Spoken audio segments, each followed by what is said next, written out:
Read a little bit about your bio, about you, and I want to say thank you for keeping it so brief. But I know you pack a very powerful punch. So, Dr. Stella Jeffries, she's the Governance and Business Development Manager for the Liberian Investment Group. Dr. Jeffries maintains and updates the governance framework, monitors compliance, establishes and maintains a record of operational procedure, manuals, liaising with members, fulfilling their requests for information, and managing the company's offices. She is responsible to scout and profile investment opportunity for the company that will ensure the best return for members investors.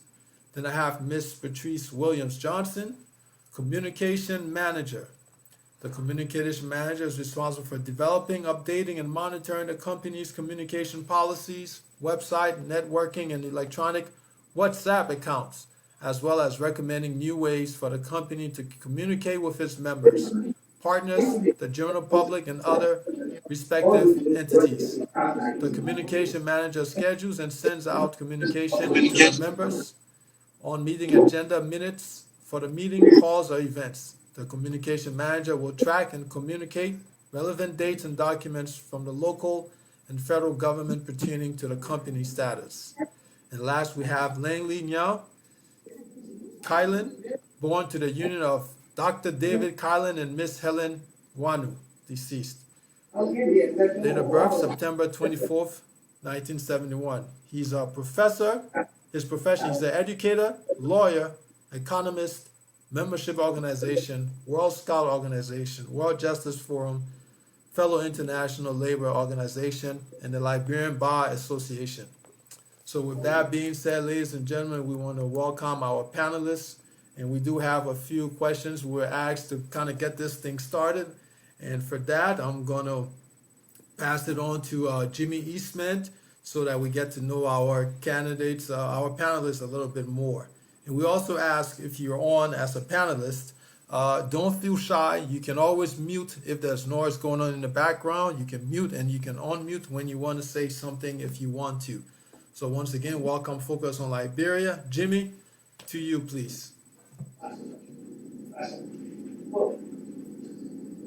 Okay there, thanks, William.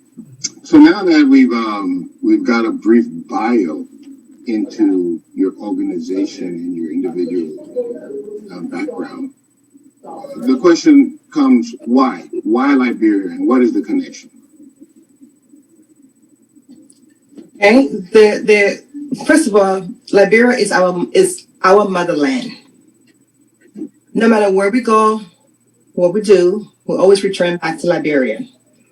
I understand it's very, very risky as far as investing in Liberia right now, but we're looking at long term. Liberia will not continue to be the way it is right now. Long term investment is what we're looking at. That if we start to invest now, the production in the 5 years, 10 years, we'll be able to have good returns upon our investment. So we're looking at long term, and because it is our motherland, and because we know that we have vested interest in Liberia, this is why we're investing into Liberia. Okay. So, as you said, there in your writing, there's no clarity of an individual looking to invest in Liberia. How do you undertake diligence and get comfortable with making an honest investment in the region, notorious for lack of information and accountability and corruption? Mm-hmm. Well, for now, we're hoping that we can come together with the current government to put in some kind of memorandum that will help us to establish our investment that's going into Liberia. We're hoping that, yes, a major problem facing investors who would like to invest in Liberia is a lack of information regarding the various business opportunities as well as already operating businesses. This makes it challenging for investors to establish what challenge needs to be addressed through investment opportunity, the lack of data regarding business opportunity. So we're hoping to implement a system to put in data. Right now, I think one of the biggest challenges is there is no data to find what are the different businesses in Liberia. What if there's opportunity, business opportunity? You cannot, it's very difficult to find this information.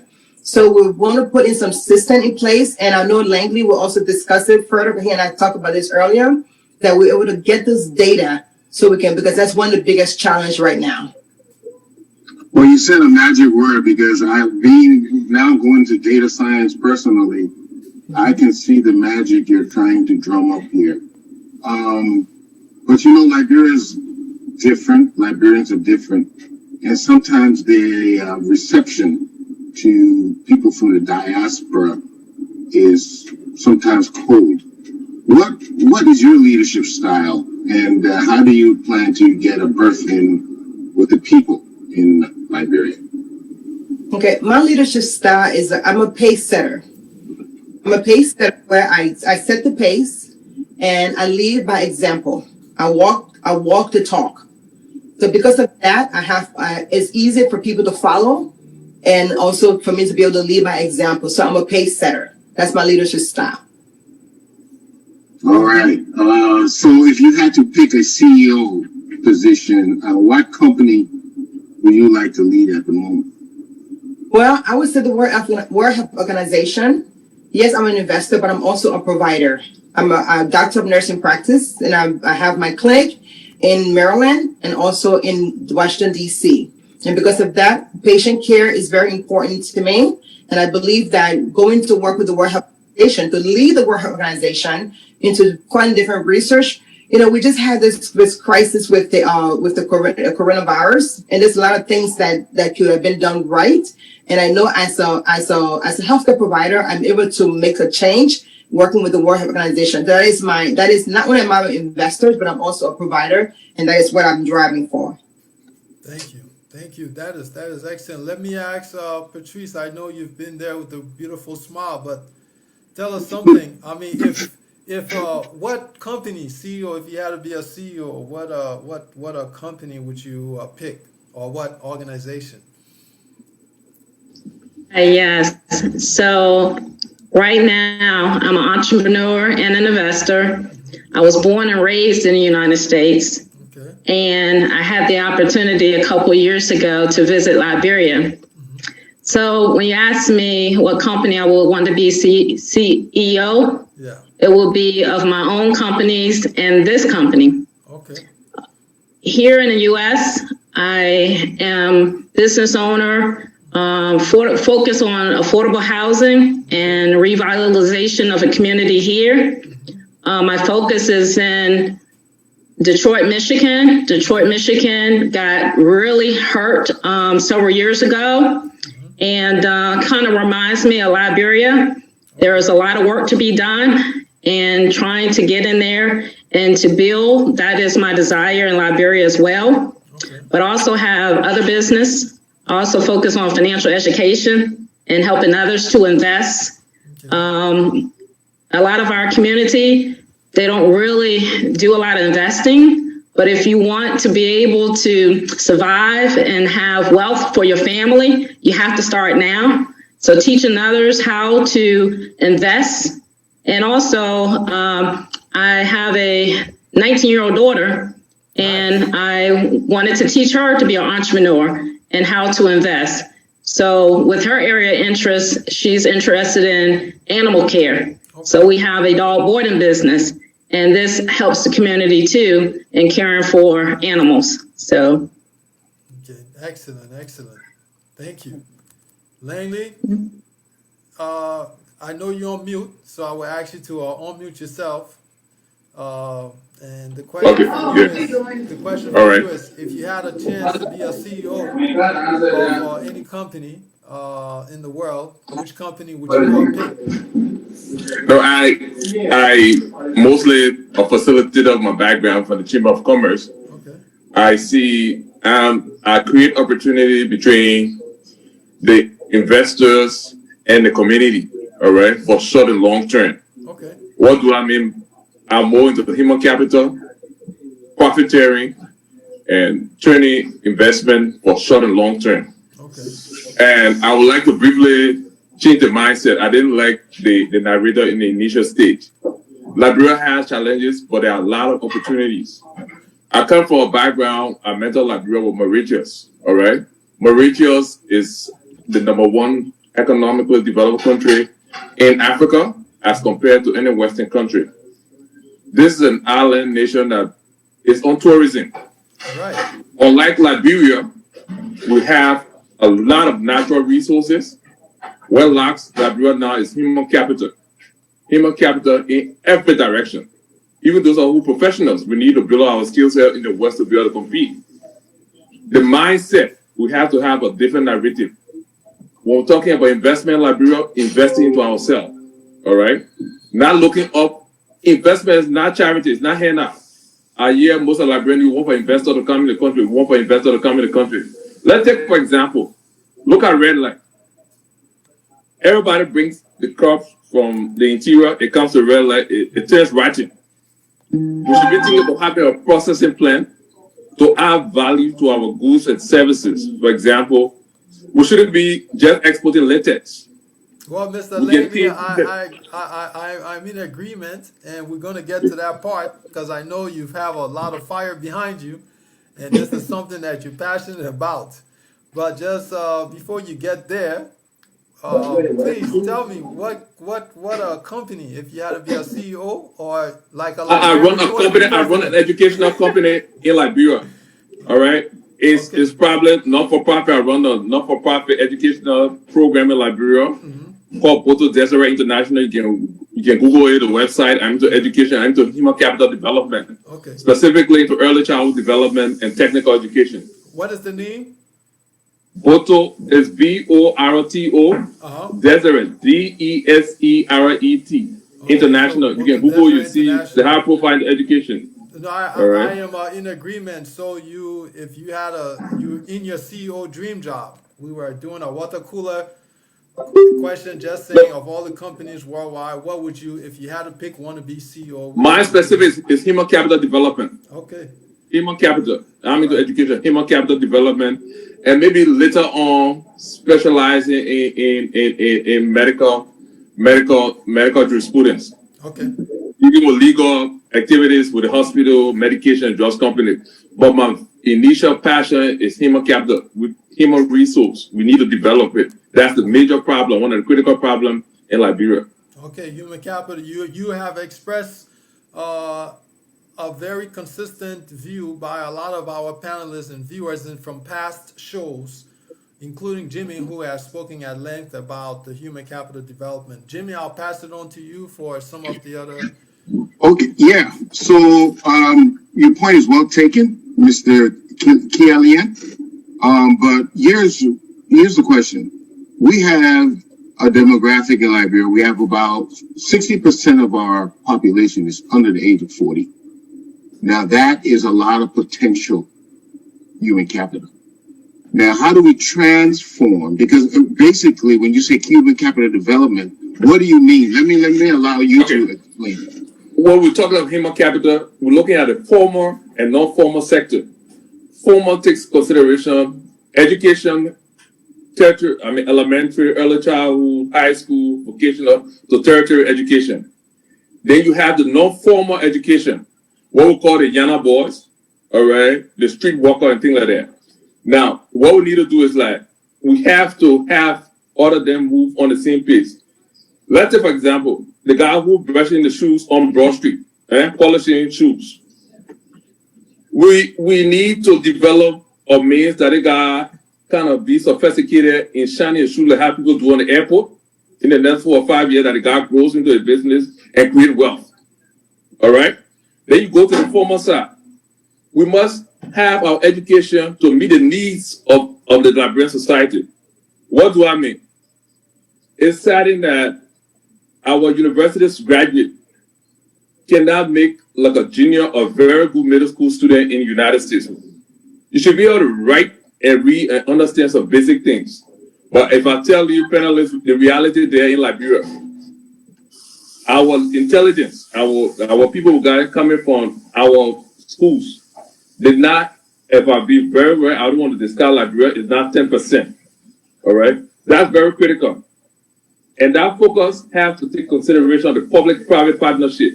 The employers, the government, All right, the private sector, the parents, the family, the community need to get involved. Because if we have to compete, even in MRU and ECOWAS, we have to have the appropriate mindset.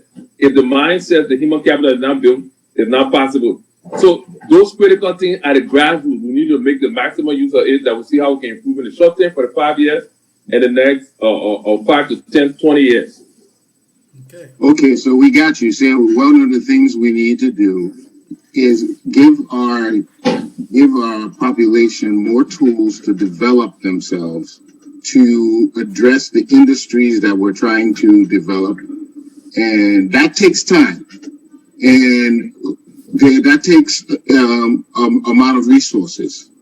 So what do you propose to, how do you attack this development? From what angle will you start? Will you start with the youth under 12? Will you start with those look critically, man. Age? The employers in Liberia need to be involved. What do I mean? The people you're producing, they are to give service to the corporations and the investors. It's a public-private partnership. We have to be serious and earnest. I will tell my audience, I grew up in Liberia in the 80s. We were now one of the best countries. We were better. In Liberia in the early 80s, where I saw up to 1989, if you had a skill, you could have employment. School skill development was a concentration with the employment market. Like, for example, down the road, we used to be proud. Our kids come in and say, oh, the guy is studying engineering. This guy is being a doctor. This guy is a very good mechanic. That's what we saw in Liberia in the 80s. The ability to make yourself worthwhile. But because of the long-term or the civil crisis, the lack of political will, I'll be honest with you, in education has brought us where we are. We need to start in our communities, in our families. Let's take, for example, you read to your child, all right? Family responsibility.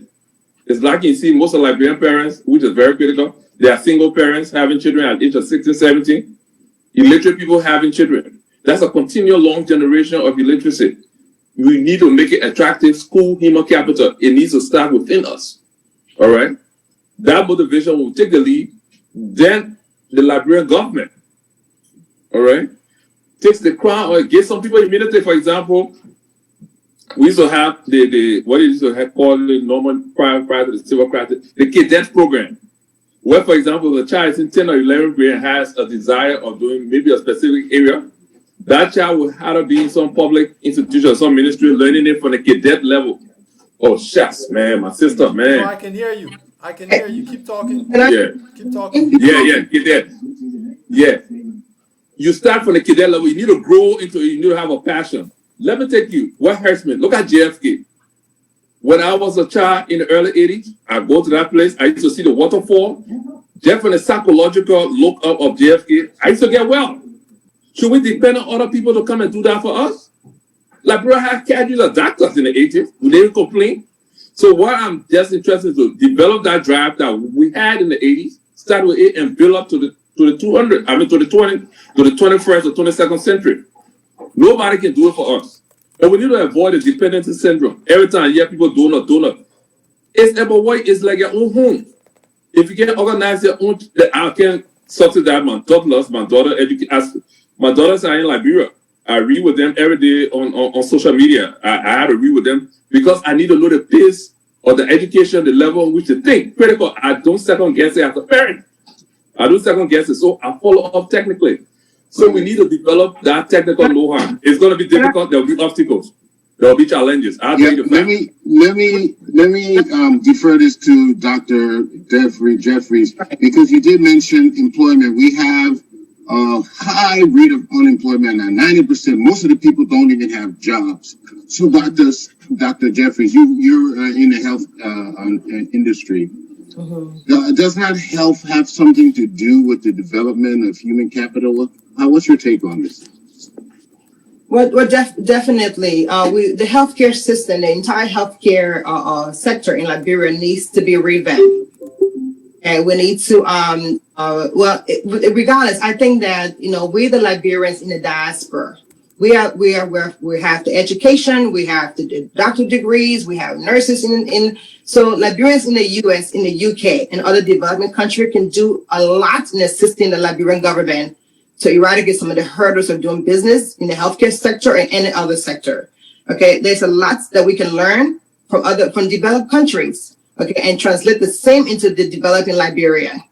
One way we can do this is by lobbying for the development of policy supporting the growth of the Liberian private sector. We need to lobby to develop the growth of the Liberian private sector. Private sector is one of the areas that have facilitated the growth in the US, the UK, and other first world countries. The majority of the large private firms in Liberia, among others, emerged from private sector. The majority of private firms emerged from private sectors. Liberia in the diaspora has to advocate, whether in the healthcare sectors, in the agriculture sector, or in the real estate, whatever sector you're in, we need to advocate for entrepreneurship, because the vibrant private sector is imperative to generate jobs and spur up the economy. So we need to lobby, number one. We need to advocate for entrepreneurship within our private sector. Okay, there's a lot of problems of poor access to finances. Okay, because as far as trying to get loans, there's a lot of problems. So I think we're in the private sectors who are coming as investors. We're coming in with our own money. We're coming in with to put resources together, but we got to lobby. We got to lobby to the government, lobby for those opportunities, lobby for those jobs. We have to go back to the drawing table. And that's what we're going to do. We're going to advocate for entrepreneurship within the private sectors. Okay, that is very good. That is very good. Before we continue, Dr. Stella, let me just, bring in a couple of comments real quick. Just comments from what our listeners. So, Mr. Batum Kula, Dr. Kula, as we know him, he says investors who add a high premium and make 100% return like most Lebanese and Indians do in Liberia. Investing in Liberia goes with high risk premium. Joseph Wayu says, how will the country attract investors when focus on Liberia is part of the lying machine that fare away investors, pretenders? Okay, Joseph is giving us some bitter ball on us today, focus on Liberia. Thank you, brother. Alson Sabah says, what are some of the investment programs for Liberians that you have in place in conjunction with Investment Commission of Liberia? Dr. Stella, something to think about in response, you can respond to that. Mr. Morway says, what products are you all promoting? And are you all generally speaking? So this is somebody who wants a little bit of specific. My dear sister, Pauline Ben says, hey, my brother Tommy, she's talking to me, guys. And Dwalus Thomas says, don't compare Mauritius like apples and oranges. Okay, so we have a few comments, as you can see.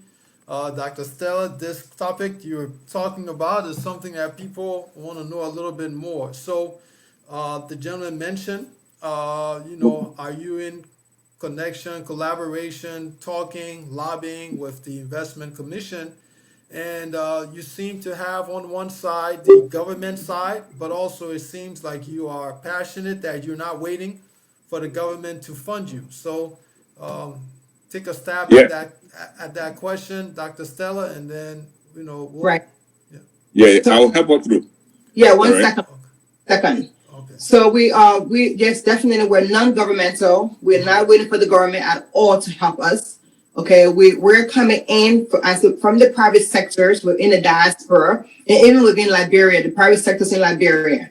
With the government, what we want from the government is just the security. We want them to secure whatever our investment, but we don't want them to make decisions for us. And we're going to lobby to them because we want the security. Now, I'm going to pass it on to Patrice so she can tell you a little bit about the company. Patrice, if you want to talk a little bit about the late investment. Yes. So we, again, our main goal is focus on revitalization and creating sustainable communities there. And we have 3 investment programs that we're focusing in. We're focusing real estate, we're focused in agriculture and, again, healthcare.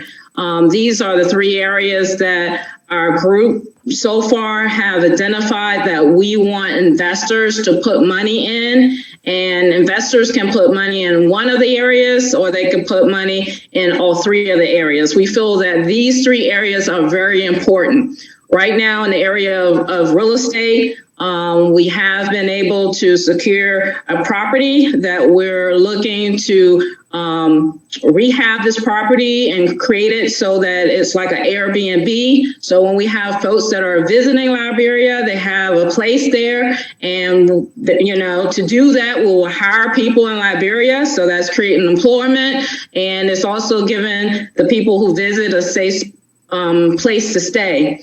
There's many opportunities with the land, the agriculture, with the cocoa that we're interested in. We have a project right now that we're looking to get, a good number of acres and determine what we want to do with that land. And, with healthcare, the pharmaceutical, that's what we're interested in. So we have some great opportunities, and we're coming in as investors, bringing our own funding, our own resources, so that we can make the impact. And as Dr. Stella said, we're only looking for that security of what we're doing from the government, but we want to drive this. We want to make the impact. We're making those decisions.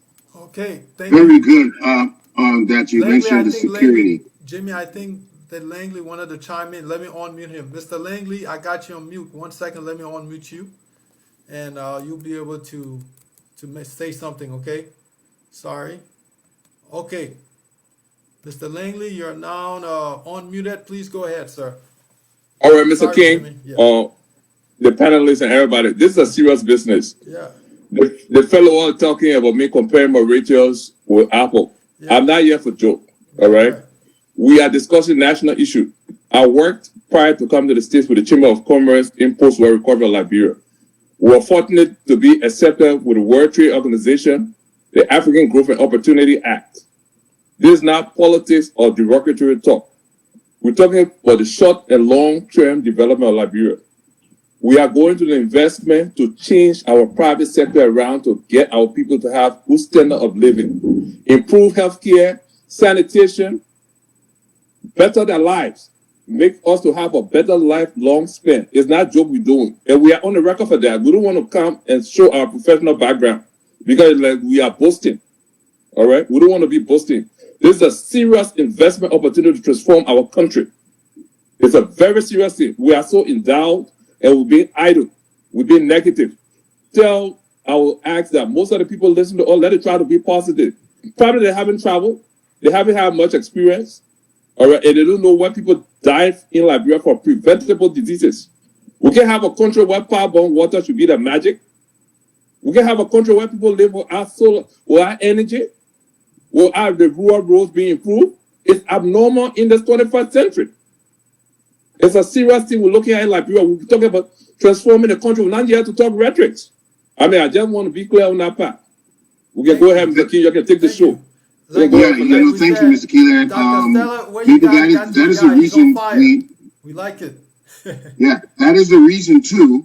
We want you to come on this platform to educate, inform people who have this negative opinion, so they can come now to a renewed opinion about what they're capable of doing and how we can do it.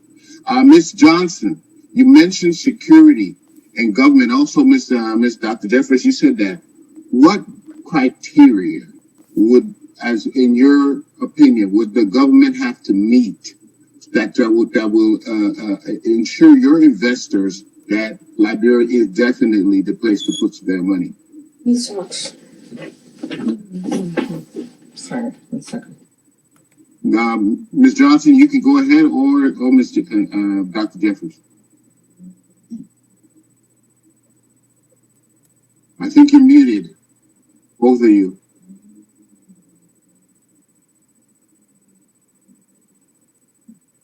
Okay, I'm sorry, I was interrupted. Can you repeat the question, please? Okay, but both of you touched on security, that all you're requiring is that the government provide the security for your investments. So I'm asking, what is the criteria that you would expect the government to meet that will encourage your investors to put their money in Liberia? What are the guarantees you're looking for with respect to security? Okay, one thing I'm looking for is, I know that it's going to be very difficult because the entire country is, bribery, but I'm looking forward to have where I don't have to bribe a government agency. For example, recently I went to my current business in Liberia. We're trying to because I was told that I need to renew it or whatever, renew my business. I was trying to renew my business. So when my staff went to the registry office, and this guy said I need to pay $1,000 for him to be able to renew my business registration for my business, because actually we had to do an addendum to my registry. So I got my lawyer to go there, and my lawyer says, no, that's not true. He's trying to bribe you. He's charging you $1,000 for something that is less than $500. So we need to have where the agencies that are currently there. If our investors go to Liberia and those agencies are bribing us because we don't know, and that's what I'm saying again, going back to we have to use the data. We have to have stuff on the internet where with transparency. We need to have the transparency, because with lack of transparency, it's going to hurt investors. I don't know. I'm here and I'm saying I want to go ahead and invest, and a government agency that I trust tells me that I should pay double the amount. Trying to bribe me to pay double the amount. It's unfair. It is not right. So how can we, if the government if we can make a memorandum or something, a contract saying that our investment, because we're going to revitalize the country, we're going to help. Liberia is my homeland, is my motherland. I want to see the best of my country. But if people on the ground are not going to be honest, they're going to want to do a robbery. They're going to want to.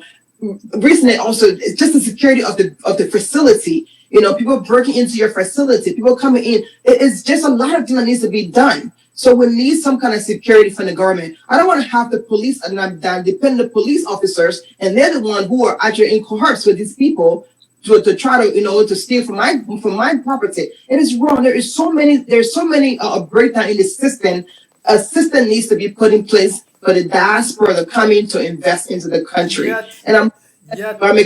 Yet, despite that, you still have a passion to move to do a few things. Like you mentioned, you still have a passion to move on an agriculture project. You still have a passion to do a real estate project, and you still have a passion to do something with the health side. Correct. Mr. Jimmy, I think some folks want to know maybe a little bit of one of the investment, a little bit more about some details briefly about it a little bit, if you don't mind. Okay, yeah. So you mentioned agriculture. That is maybe let's go to agriculture. We know your expertise is in health. Yes. So one of the challenges in investing in agriculture, we've seen that it is the profitable agriculture has to be very capital intensive. In other words, you need machinery and whatnot. The other aspect of good, favorable agricultural investment is where you have cooperation of land. You need a significant plot of land. And whereas you don't have that, then you need collaboration amongst farmers. So collaboration is very, very important, even for marketing, even for bringing your goods to market, collaboration. So how do you plan to attack the agriculture investment in Liberia? Okay, so we're coming in as what we want to open back those factories. Right now, Liberia has a lot of their farmers. There are a lot of cocoa. There's a lot of rice. There people are farming. We don't want to come in and do the farming. We want to be the one to process. We want to buy the machinery. We want to be a factory. I believe we'll open those factories back and give people jobs. They are less likely to go and commit crimes because they don't have access to resources. They can't pay that food for their children, take their children to school. So we open the factories, give back. So we're the investors who are coming in and saying, now we want to partner with the locals that are there. We want to partner with the locals and say, no, what is it that you need? let's bring it to the factory and let's go ahead and purchase a machine, a tractor trailer. If we need that, we'll purchase a tractor trailer. We'll partner with you and we'll do that so that we can go ahead. Or if you already have a machine that is there, then let's go ahead and put money into it. Just try to, to make sure it's up to standards. Yeah. Just to add to what you said, just to add to what we're saying, like Liberia in the 80s, all right, the LPMC, the Liberia Producing Marketing Corporation, they used to produce, the farmers used to be able to, they kind of assist the farmers. The farmers grow their products, for example, the coffee and cocoa, and there was a huge market for it. For now, just literally in Liberia, the fisheries, there's an opportunity with the Japanese government giving $175 million there. Okay, that money for the private sector, those are coming opportunities we want to explore, not depending on them, to see what you can add value to the products of the fishery and the cash crop and the consumable food, for example, cassava leaf and other things. Let's see, for example, here. I was just telling Doc that being in Minnesota for the last 5 years, a lot of Liberian products with Liberian flag on it is not from Liberia, but you got people taking the Chinese, the Ghanaians taking advantage and using our flag. Can we transform that to Liberia to be able to get the goods from Liberia and add value to them? For example, the Liberian cloth in texture, all right, the Liberian cloth. It's something of quality, what they call the country cloth. Can we produce more and add value to it, to the export market? Can we look at, for example, the Bible reed, the Bible chair, those things that are consumable in the West and even in Liberia? We add value right in Liberia there to make it export ready and to get our people jobs, all right? You can go ahead. I just want to add that, those realistic points and the opportunities there. I mean, I just want to add, but somebody can take it from there. Can I just also add to this? I personally feel it's important for Liberians to invest into their homeland, in the home country, to participate in the process of improving the economy and living conditions there. There are a lot of foreign direct investment targeting Liberia that have been started by foreigners and have taken advantage of the economic situation of the country to exploit labor and pay little wages. Investment by Liberia in the diaspora is essential because they understand the local challenge faced by Liberians and can provide unique solutions that may not be offered by foreign-owned multinationals. The multinationals do not have the best interest for our country. They're exploiting our people. They're paying them minimum wages. They're not, and it's unfair. Okay, again, Liberian investors are likely to be more social conscious investors compared to their foreign counterparts because of the social, cultural, and religious connection they have to their homeland. In their depth understanding of local contents can lead to well-informed business choices and thus translate more sustainable investment. We have the multinational, the Lebanese, the Chinese. They're exploiting our homeland. They're exploiting our resources. And we, as the Liberian private sectors, we need to come in because we have vested interest into our country, into our people, into our homeland. Thank you very much. Jimmy, you had a follow-up? Or you want me to take a... Go ahead. So you carefully pointed out that we have a greater stake, or will be more committed, we Liberians in the diaspora.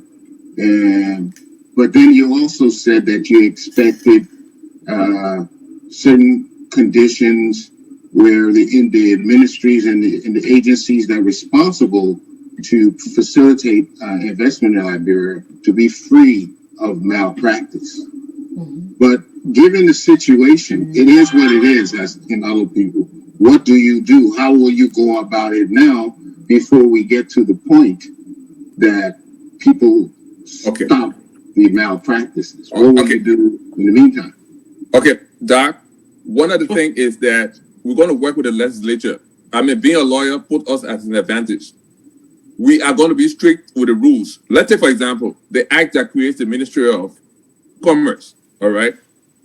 We are going to educate our people, the business community, about the proceedings and what they require to pay from government. For example, what it takes for you to register a business in Liberia. We make sure our people will carry it down to the Liberian English, all right? We have it on the media. We have Jumbo, where they speak the Liberian English, all the requirement that is needed. The people going to have it publicly, all right? Public awareness, all right? What taxes you pay, when you're going to pay the taxes, that public awareness needs to be across the board, because if the awareness is not done, you will go into a lot of hurdles. I gave you some common example. When you want to do a business in Liberia, people ask, the first thing you go to government institution and ask for kickbacks. They want this, you must do this. You have to be clean to them. Say, the law tells me if you're a business person, this is what required by law. You get it. Some of the things we have to even give the laws requirement for the ministries and things out in the public. Ain't no public bills.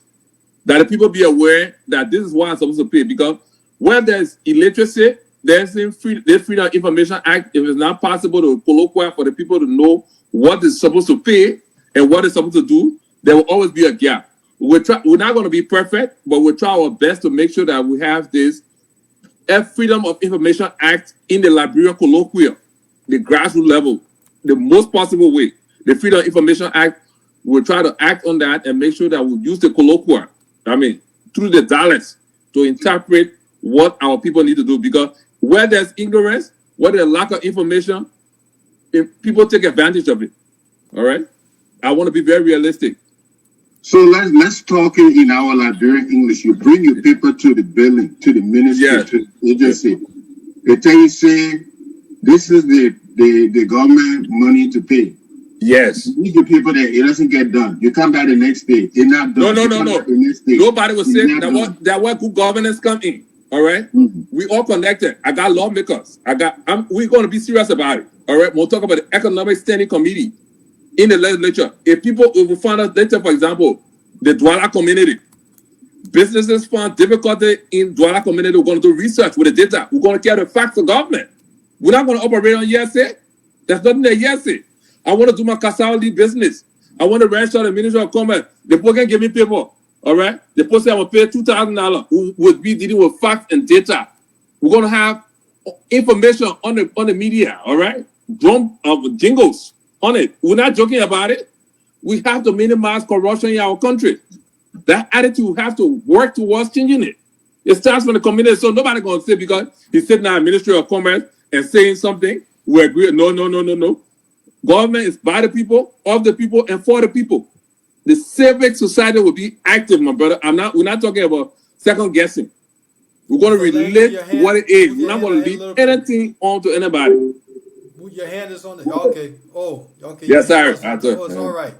Okay. So, look, we know that people in Liberia, there's people who are thriving, who are making money in the economy. We know that. That's no surprise. Okay, because if they weren't making money or thriving in certain situations, they wouldn't be there. Yeah, King, 1 minute. Yes. They're making money, wanted good money. They got good money there and they got bad money there. Let's get it clear. Oh, definitely. They got good money and bad money there. Well, make it clear. People making good money and people making bad money. Well, you're a part of the Bar Association, so I know when you're speaking about this business stuff, you're talking about good money. Yeah. Now, I know people are making good money in Liberia, surely. So, Dr. Stella, I mean, we understand the business processes, procedures. We understand those are some nuts and bolts. But from your Liberia Investment Group, from what I'm looking at and what I'm reading, it looks like you are ready to hit the road, and that you want to get certain things going.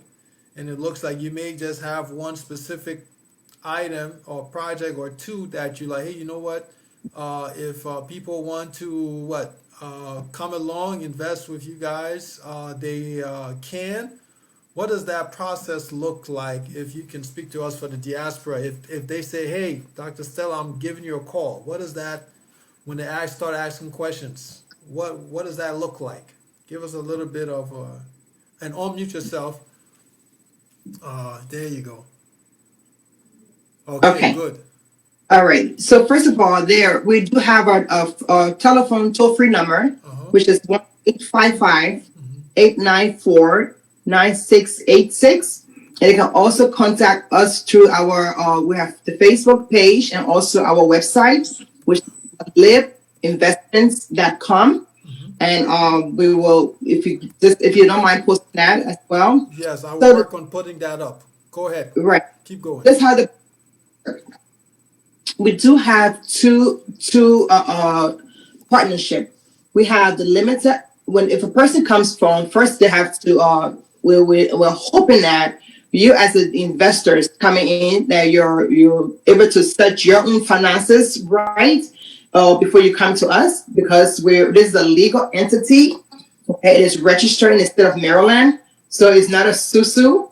You're not coming and say, I put my money in here this month, I want it out next month. It doesn't work like that. It's a long-term investment. Long-term, 5 years, 10 years, 15, 20 years, 30 years, 40 years. It's a long-term investment. So please make sure you're not coming to look for a quick fix. It doesn't work like that. So when you come in, you're gonna do an application process. Once you apply, we will go to the leadership. We'll review your application, see if you're qualified. Based on your qualification, we'll get you in. We have two investment products. One is the general partners. General partners, it's required that they pay anywhere from $5,000 to $2,500 every quarter. And we have the limited partnership. And the limited partner they invest anywhere from $500 to $1,000 every quarter. So these are quarterly investment. Now you can spread it up and do it monthly. The one investor, she does her monthly. Most of the investors just pay their and one-time payment and they're done. But it's like I said, it's a long-term investment because we're taking this money and we're putting it into Liberia. We're building. Right now there's 150 acres of land that we, as of next month, we're going to purchase a certain amount of that acres of land, and we're going to start with a real estate project. We are going to be doing real estate into with that land. Hopefully, we can get the entire 150 acres to build an estate. Okay. We also have our goal is with the healthcare is to do different. We want to have pharmacists in every single corner of Liberia. All 4 corners of Liberia have pharmacists in there. Also in the rural areas in Monrovia as well. Okay, so we started with the pharmacy and our medications. Our product is coming from here. The same medications that I give my patients here, I believe that my patient in Liberia should have the people in Liberia should have the same medication. So we have a distributor that is here. We'll get the medication from here and we'll distribute it. We've got clearance from the health department. Ministry of Health also give us a clearance for the medications to come to Liberia. So these are FDA approved medication. So we're going to have the pharmacy because we know that with pharmaceutical, it's very tricky. There's a lot of fake drugs on the market and we don't want our people to suffer from fake medications. So with the healthcare, we're going into the pharmacy product, the real estate, having built the estates and also the Airbnbs. We'll have multiple Airbnbs for the diaspora to be able to go back home, and now you can just rent it for the time you're there, and the investors will get their investment upon returns. And we're also going to have to get in the agriculture where we want to build factories. We don't want to. I'm not a farmer. I don't want to farm. I want to use what the farmers already have there, the products, and want to put them and process those products to processing and manufacturing. And that's what we'll build our economy. Later on, we'll be able to come into add more investments. But for right now, these are the 3 sectors that we're focusing on. Okay. So at this point, are you already established? Is the company already established in Liberia? The lawyer is working on the entire process to establish in Liberia. So that what happened is COVID already set us back. The coronavirus status, our situation put us way back. Because when we registered this company here in the United States in January, we were on the road, and then boom, COVID came, and we had to take a step back. So now that COVID is not gone, but at least we're able to start to move forward. Thank you very much. Thank you very much. Ladies and gentlemen, once again, you're watching Focus on Liberia, and we're talking about investing in Liberia, attracting diaspora investments. We have Dr. Stella Jeffries on, joining us with her business colleague, Ms. Williams Johnson, correct? Ms. Patrice Williams Johnson. And we have Langley, who just stepped away for a quick second. And so they're giving us some really good, valuable information. And just so you know, we have the phone lines. If you want to call in, the number is on the screen, 605-313-6004. The code is 791403. And if you have any comments or anything like that, please do so. We're looking at the time and we're trying to be respectful. And I believe we will be wrapping up in the next, if I'm not mistaken, 15 minutes. So once again, please, this is Focus on Liberia. Jimmy, back to you. Okay, so all right, you mentioned pharmaceutical, and we're one of the world's poorest nations, unfortunately now, because we're not producing. Now, how will you address selling pharmaceuticals or providing health services to Liberians who can hardly afford it? How will you balance between that? If indeed this is an investment where you are seeking profit, it's not nonprofit, how do you plan to address the limitations of the market there? We're hoping that as we invest, we're also able to provide some form of assistance to the locals as well. Maybe some very discounted price to the locals, and just provide assistance. And maybe, who knows, every so often we get, because we're coming in from, to provide some maybe health services, free health services to the locals while we're there. Those who are our medical team here will be able to go back home and help to provide those care as well. So we're hoping that we can give very good discount. But one thing that we're going to do also is, with the pharmaceutical, we want to reach out to the diaspora here. If you have a loved one back home who needs medication, all you got to do, we're going to build a system where all you got to do is just contact us, purchase the medications from here, and then your loved one just go back home and pick up the medications, so that they don't have to pay, because you already have paid. You already paid. Like some of my patients who are here, I have a lot of patients who are Liberians, who some just came to visit and went back home, and that family, and I still order that medications. My theory is, once you're my patient, you're always my patient. Once I see you, so those who are in Liberia, I still treat them. I still get that medication, because I just want to know what that blood test result is, so I'm able to manage that care. But the family buy the medications here, I prescribe it and send it to the pharmacy, and they pick up the medication, and the family take it home to them. Well, you don't have to do that anymore, because the family will purchase the medication here, but they can pick up their own medication from the pharmacy back home. So I want to have that system in place. That's something that is nuanced there. I've heard of that. That's very interesting. Mr. Langley, you are muted, but now please continue with your thought. Yeah. Go ahead. Yeah, one of the areas we're going to look at the national social security. All right, in Liberia, people pay social security. Whether we can have a public-private partnership, all right, because you need resources at a community level. Whether social security can spread or employment at a community level, if we can get a guarantee for government through social security in an agreement, where, for example, we provide all sorts of health services. People who are in accident, people who got chronic diseases, all right? We take responsibility of it through the social security scheme, because our people, there's poverty in Liberia, okay? But the people need health services. Can we look at untapped resources, the social security, all right, what the people pay and the government has it? Those are avenues we're going to work out through a public-private partnership, that some of these things, what we can outsource it, but not for free, but be funded, and make sure we get the appropriate machines and services, all right? So those are areas we need to tap in with avenue, the social security, all right? The National Social Security Agency, we need to work with them seriously in Liberia. They have a lot of resources from the public-private sector at the community level. So if they can invest into oil, it can be a win-win situation. Even the banks with the corporate social responsibility, the telecommunication industry, all right? What will come in with the corporate social responsibility, we need to tap in there, because for the community, they're getting that money, all right? And the banks cannot operate, the companies cannot operate, the environment is not healthy if the people are not healthy. So those are possibilities we're looking at, all right? Creating a means that it can be affordable, consumable, and make our people live a longer life. We're looking at possibilities. They're not a quick fix, all right? We're going to look at short and long-term probability in other countries, right? And learn from that.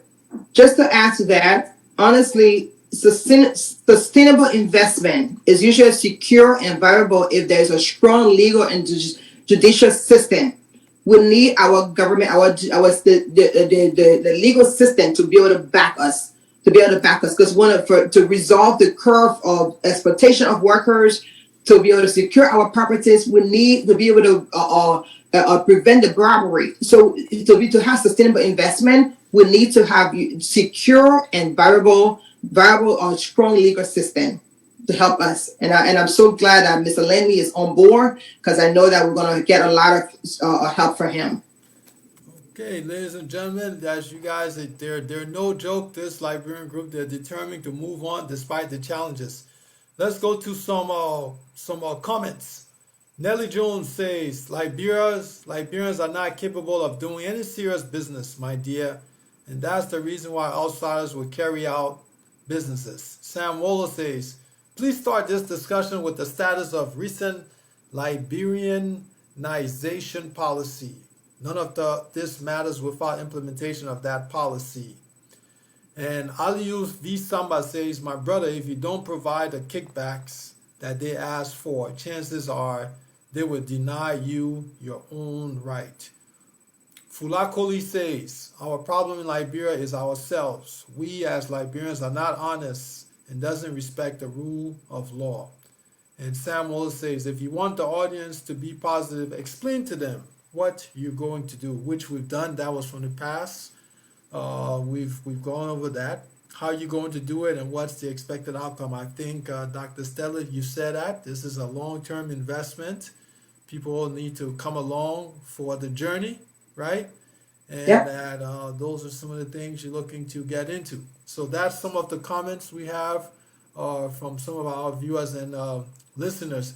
Dr. Stella, you did touch on something that even for me, my background with real estate funds and a few other things, but just briefly that I kind of like what you said, and that I see that more and more people are moving towards that, and I'm not sure how it's going to turn out for Liberia, but I want to say this. It's the payment facilitation. So right now, businesses are looking at how to facilitate payments online and the services differently. So normally in Liberia, you will go in and you would take your currency, your money, and you would give it to the cash person across the counter, and they will provide you your goods. But what you're mentioning in this side is that the sales and the transaction is executed in the U.S. or in the international world through the, I guess you can say, information technology. And then the goods are being provided to the person that's on the ground. Now, that is good for us consumers and service providers, but I just wonder from the long term how for Liberia and the economy of the country, well, that is that a good impact or bad impact? Who's to say? But I know that we are definitely facilitating businesses, so that's good. Dr. Jeffrey, someone says, Alton Kama says, the cost for the same goods in developed countries are different from those of underdeveloped countries. The review has to be marketable as compared to the current. I think so. You are a doctor, so I'm sure that when you get ready to give those prescriptions, I'm sure you'll be able to make sure that the product is good quality. Correct. Yeah. Dr. Jeffries, we know that you already told us. For those of us who are joining, Dr. Jeffries runs a clinic. She is a doctorate in nurse practitioner, and she has a business in America that she runs on a regular basis, a large and good-sized business. Could you tell us how your experience here doing business can lend over to doing business in Liberia, even though it's a completely different business environment? Right. My experience here is, I don't know if Liberia has health insurance. I know Ghana provides health insurance to their patients. Some patients in Ghana get health insurance. I don't know if that's the case in Liberia, but I think even if somebody or entity will come up with some product for Liberia, health insurance, even at a very, very low rate. It doesn't have to be, I think is the thing is people think that they should, when they start a business or they should start it at a high price. When I started my business here in the United States, my first patient paid me $30 for a service. $30 because my goal was it was ready. Yes, I want to, as I'm a business owner, I want to make the money, but it was providing the service for the people, was providing the care.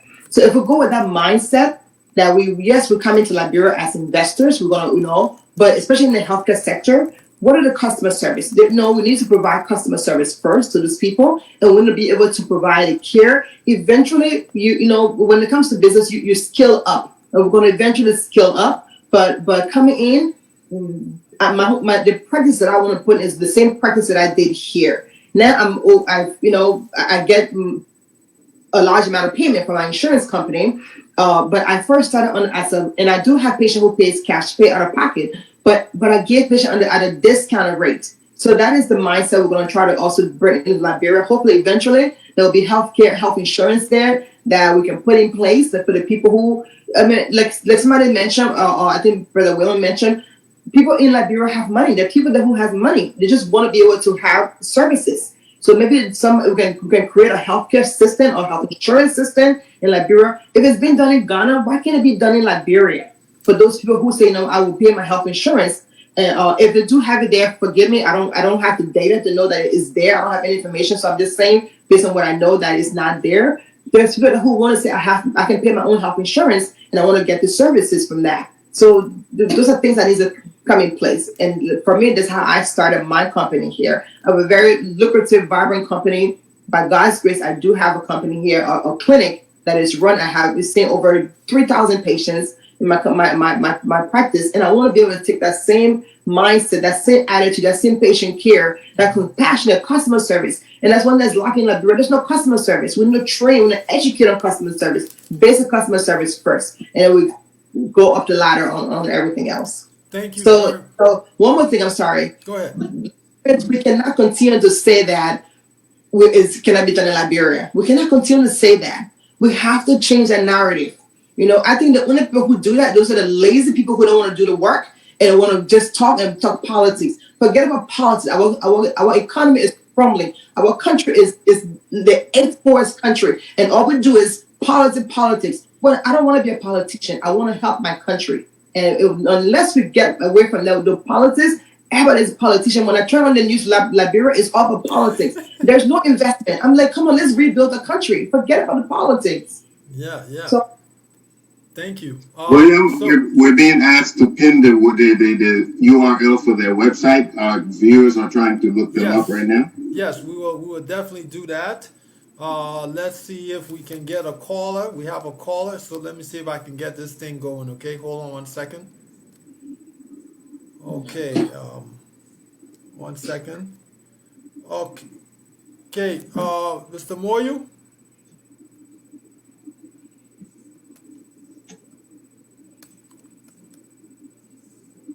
I see he's on mute. Mr. Moyu, can you hear me? Okay, let's see if we want to make sure we can hear you on the call. Okay. Well, I can hear you. I want to make sure they can hear you on the call. Hold on.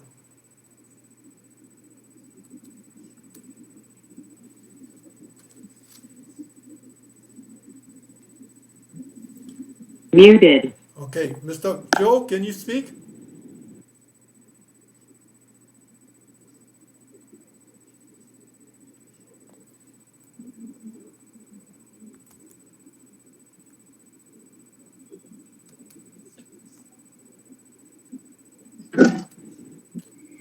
Mr. Moore, can you hear me? Come on, guys. I worked on this so much.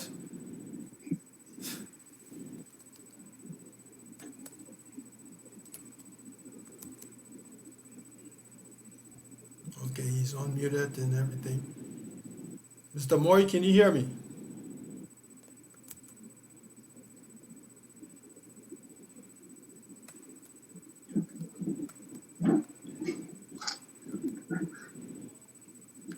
Okay. Go ahead, gentlemen. We dropped him. Thank you. Oh, hopefully he will call back. Yeah. Hopefully. Mr. Langley. Okay. Yellen. Okay. You mentioned something which I thought was very significant, that you want to clear the path for good investment. In other words, petition the legislature, petition the government, whoever you have to, so that it will facilitate the ease of commerce, they encourage more investment in the country, and that. My question is, how do you plan to impress on the legislature like that? Or will you wait until that is in place before you invest, or as you invest, you're going to make these strides? You're on mute, sir. You're on mute, sir. First thing, I'm acquainted with doing business in post-war Liberia. All right. Most of the people in government, in legislature, are people that I'm acquainted with informally. Secondly, I had experience from the Chamber of Commerce, okay, where we're trying to facilitate the SME toolkit in Liberia. Now, what happened is that we have to think in a win-win situation. All right. The people, the end users, our client, we need to have a consumer information center, like build consumer information. We need to be aware of it in our live vernacular and local English. Now, the lawmaker are direct representative of the people. All right. For example, let's say you go into a community, this guy does not have, the Ministry of Commerce there kind of charging the man huge services that what Dr. Jeffrey is talking about. We want for the man, we want to be evidence-based, data-based. We want for the man to tell the businessman, say, look, man, I can't do this one. I challenge the other lawyer, not in a negative manner, but let's try to see what the law say at the Ministry of Commerce and at the legislature. Direct contact with evidence-based, not speculation. You understand what I mean, right? We don't want any speculation. You challenge the system in the legal framework. All right. And one pretty thing about law is that it doesn't change to suit anybody. When the facts are there, the laws are there, you can't change the law. You can't change it. We work with the commercial code. All right. The commercial code is already in Liberia that will be able to adjudicate cases that have commercial challenges very quickly. That we have to convince the government. The commercial code has to be functional. For example, if you take loan and you don't pay, people seize your asset. All right? It's not going to be joking matter. You should be able to pay your debt. And another thing, government should be able to pay for goods and services. That one that the stringent thing business people have. Government engage your goods and services, they don't pay. It makes you strangulated. How do you survive? You get service to the government. The government, he said, for example, look at the guy with the election commission. The guy who worked with the election commission. The man was talking about since election, almost 5-6 years. The man is going to court soon the election commission. But the man has not gotten his goods paid for. And government is the biggest buyers of goods and services. If government cannot pay for goods or services timely, it has a trickle-down effect on the business owner. So those are things if we have to improve. What That's what we're asking. How you will improve that? How you will change that? And it's not going to be an automatic shot. It's not I alone. There should be an open dialogue with stakeholders in Liberia. Not me personally. Open dialogue. All right? What the business community, the Chamber of Commerce needs to be active, the Liberia Business Association needs to be active, or the conglomerate to be able to push that membership interest. We have to keep knocking on the door and telling government, say, for example, I did a contract for you. It's so sad that the guy who's facing this contract with government with the electoral process doing it all alone. Those are places where the Liberia Chamber of Commerce, the Liberia Business Association, take those kind of issues very, very seriously. Do not let the business people act alone. The Liberia Chamber of Commerce, the Liberia Business Association should be able to promote and support business people interest to the highest level. It shouldn't be a formal organization to offices. You got to be out there. Well taken. Point well Yeah. taken. Then we're taking. Um, Thomas, are were you we there? able to get the caller online now? Well, that's what we're going to find out. William. Okay. All right. So, Miss Williams, I know there's a broad contrast to doing business in Detroit and doing business in Liberia. Where do you think your expertise will fit in? My expertise is my background being accounting and finance and leadership. So I'm on board with networking, building relationship, reaching out to people, talking, connecting, sharing what we're trying to do, being open, transparent, and trying to work with those who want to work with us to impact Liberia. I had the opportunity to go over there on a missions trip, and the leader of our missions group, we worked out of the clinic for a week, but then the next week we went around and visiting the hospitals, visiting the organization that does the eyeglasses, and we were building those relationships. We want to be able to partner together to make an impact there, and we can't do it alone. We have to work with them. So that's where I believe, we're going to be doing. Okay. So, Dr. Jeffries, you have the platform. Who do you want? Do you want everyone reaching out to you? How do we get in contact with you? What kind of investment are you looking for generally? Let us know. How can we help? You're on mute. Right. Well, I provided phone number and the website, so please reach out. Like I said, with nobody, no Liberian is too big or no Liberian is too small to invest. But we want you to know that we're not running a susu club. Please do not call me the next month and say that, because you're not going to. We also have the lawyer organization. We have and then added to the contract. We have a contract that you sign, and that contract states that you're in this investment for a long term. And if you do decide to walk away, you lose everything, because we're not playing around. We're not playing around. We want to revitalize our country, and also this is an investment that you are as an individual and your family will benefit from long term. For example, the property that we purchased, we had 5 other investors who purchased that property. Their names are on the deed, so that property belongs to them. Whatever if you invest in, we're investing in the land for their estate. If your money goes towards that investment, your name goes on the deed, so you become the owner of that property for the rest of your life. So there's a long-term lifetime investment that you're investing in. So it is not yet to play around. If you're ready to invest and you say, I want to come in on board, we'll interview you, we'll go to the application process, we'll get you on board. But again, please make sure that your finances are in line. Make sure that you're ready. This is something you want to do, and you say, no, I'm able to invest. I can put this money aside, knowing that in the end, I'll become an owner of this land. I'll become an owner of this property. I'll be able to have estates in Liberia. And that's our goal. But if you're not ready, that's fine. You don't have to come on board. You can follow us. You can listen to us. If you're not ready, that's fine. All right. Thank you for that. William, you have one of the... Yes, I was just trying to post the information up there.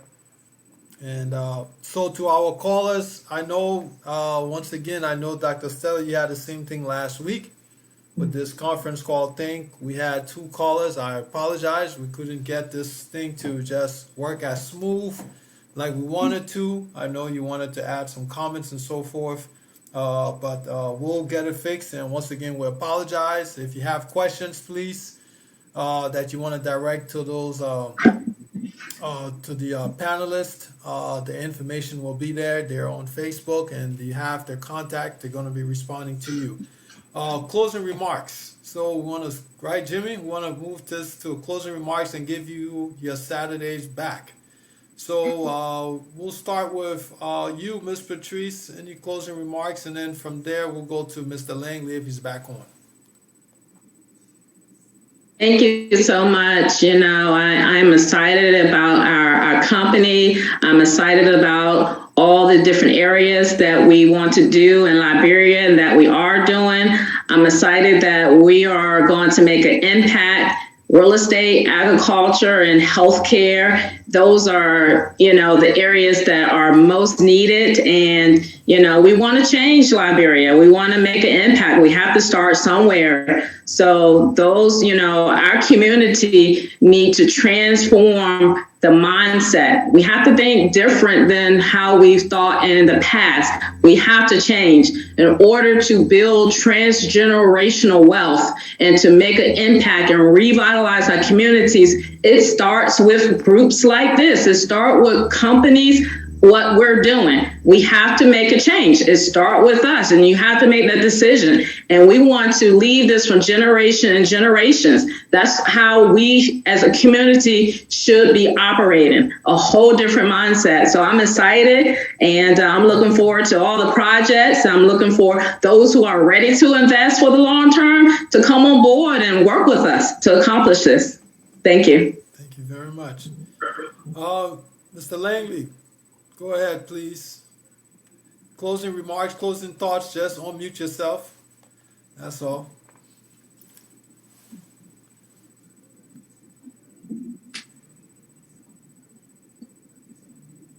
Okay. For me, there's nowhere we must give back to Liberia. Liberia has been a country where I lived from early childhood to higher education. I kind of envy other countries moving ahead, especially Ghana, Kenya, Mauritius especially. If Mauritius can be the first country in Africa, Liberia is endowed with a lot of resources. I traveled length and breadth post-war to 15 countries. We must take our country first. I ask Heavenly Father that He gives us the opportunity and the strength that will be able to spread our aspirations to our Liberian people and make Liberia to be a better country in the next 5 or 10 years. And we're going to be,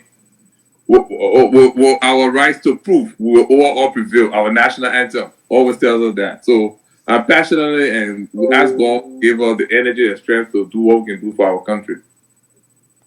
Thank you very much, Mr. Langley. Now, Mr. Langley, are you a lawyer? I know you're being humble or modest. I just want to check if you are. Because your title, I'm calling you Mister, so I apologize. No, I don't have problem. I don't have problem to be. No, I know. I don't believe in titles. Okay, I know, but are you? Are you? So we can make sure we say counselor. Yeah. You can. A counsel attorney is deserving as a professional practice. Okay. Yeah, when it comes to development work, it doesn't matter. But okay. you can't fool me. I read the law. And I interpret it. The legal thing is there. When you talk to me, you remember that you're talking to a lawyer now because I put the title there. Okay. All right? But it doesn't matter. I'm just saying that we flow. Or where we flow in. All right. Thank you very much. Thank you. Dr. Stella? Yes. Can you hear me? Yes. Closing remarks? My closing remark, is sustainable investment is a form of investment that takes into account environmental, social, and corporate social responsibility into account to generate long-term competitive financial return as well as positive impact on the society. There are numerous cases of child labor and exploitation of workers by the multinational corporation who have control of the Liberian natural resources, including ore, rubber, timber, and amongst others. Liberians work in various production centers and pay limited wages that cannot be catered for their basic goods and services. The multinationals are just concerned about profit maximization, and there is limited investment in a corporate social responsibility. At times, the desire for profit maximization has led to environmental degradation. There are lack of strong legal and judicial system for dispute resolution in Liberia to address the problem of exploitation of workers. There have been several incidents where multinational firms have been taken to court and over violation of human rights. The multinations are taking over our country. We as Liberians, let me put in my Liberian voice. Liberian people, you hear me? We have to take back our country, like Mr. Langley said. Everybody's saying that, oh, I don't trust Liberians, I don't trust each other. No. Why are you saying you don't trust each other? The multinations, the Lebanese, they're taking over the economy. The Indians, they're coming over. The Chinese, we're buying rocks from the Chinese. The Chinese go and crush the rock and we buy. We Liberians, our own rocks, we're buying from the Chinese. And then you're saying, oh, I don't trust Liberians. Come on. Let's get away with that. Let's rebuild our country. Live Investment Group is a premier company that is here to revitalize Liberia. And you can, all the investors who are there right now, you can contact them. They will tell you that we are in it for a long term and we mean business to help rebuild our country. So if you want to come on board, we invite you to come on board. But please know that it's long term, and our goal is that we should be the one at the table, not the Indians, not the Chinese, not the Lebanese. Why are they the one making all the business deal in Liberia? They are taking over our country. If that's the case, let's turn it over to them and let's say that we don't have Liberia. We're not Liberians. But let's take back our country, guys. It's time and we're doing it. So whether you on board or not, it's going to be done. Okay. Thank you very much. Wow, what a passionate ending. What I would like to ask is for our panelists to please stay on line as I look to transition off the stop streaming, and then we'll just be us with the zone. So ladies and gentlemen, once again, this is Focus on Liberia, the Marketplace. I was joined by my co-host Jimmy Eastman. I could not have been able to do this without you, my brother. So I want to say thank you so much, because there was too much brain power in the room for one small little man like me to handle. So I want to say thank you, and to all of our listeners and viewers, we thank you for your comments. We appreciate any and all the comments, whether they are bitterball comments or whether they are comments that are pleased with FOL. We want you to please always keep it coming. And remember, we leave you with this song. And before I play the song, I want you to know Focus on Liberia is about promoting, educating, and elevating all things Liberia. So if you have anything with Liberia, we have our political channel, we stick news, we have our historical one, we have social ones, we have the ad hoc one. We want you to please use this platform. And so I leave you with this song that says we are all Liberians. We are